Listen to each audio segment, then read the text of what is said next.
This is not a movie. This is not fiction. This is a real life lesson. A birthday invitation turned into a nightmare that destroyed a young girl forever. A birthday invitation that ended her life. Her name was Amara.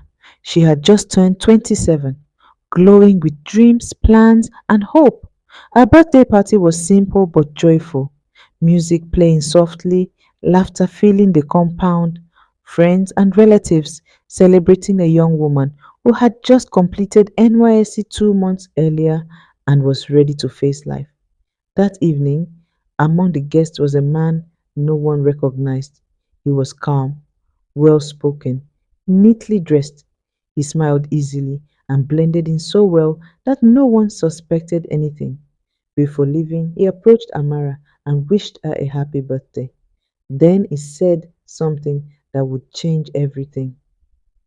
My birthday is coming up in 3 weeks, he told her. I'd love you to attend.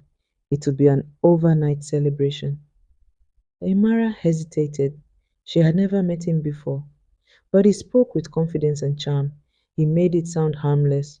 Friends, music, fun. Before she could think too deeply, she agreed. That night around 8 p.m., as Amara dressed up to leave the house, her parents noticed her movements. Where are you going? Her mother asked. It's a birthday party, Amara replied casually. I'll be back in the morning. Her parents exchanged worried looks. Something didn't feel right. Who is hosting it? Where is the place? Why overnight? Amara had no clear answers. They refused. They warned her. They stood their ground. But Amara felt she was old enough to decide for herself. She felt her parents were being too strict, too suspicious. She raised her voice, insisting she would be fine. She disobeyed. Without giving any address, without sharing a contact, she walked out of the house that night. That was the last time her parents saw her healthy and smiling. The next morning came. Amara didn't return. Her phone was switched off. By afternoon, panic set in. Calls went unanswered, messages unread. Her parents contacted friends who attended her birthday. None of them knew anything about another party. No one knew the man. No one knew where she went. Fear turned into terror. The police were alerted. Days passed. 3 long, painful days later, she was found. But it was already too late. Amara was alive, but not herself. Her eyes were empty, her speech broken, her mind shattered. She could not recognize her parents. She could not explain where she had been. She could not remember the man. There was no trace of him, no address, no name, no clue. She was brought home, but her condition worsened. She stopped eating. She cried uncontrollably. Sometimes she screamed in the night, reliving things she could not explain.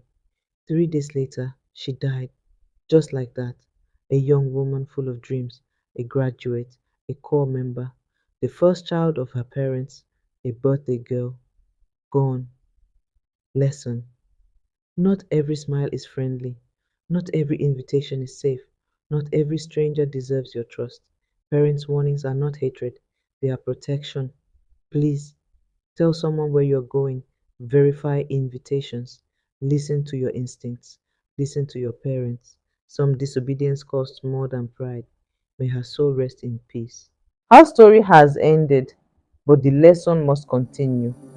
Go to the comment section and tell us, what would you have done differently? What advice would you give a young person today? Your comment could save someone who is silently watching. If you believe stories like this matter, like this video and subscribe to Life Story with Favour so we can keep telling the stories that others are afraid to tell. Together, we can turn pain into wisdom.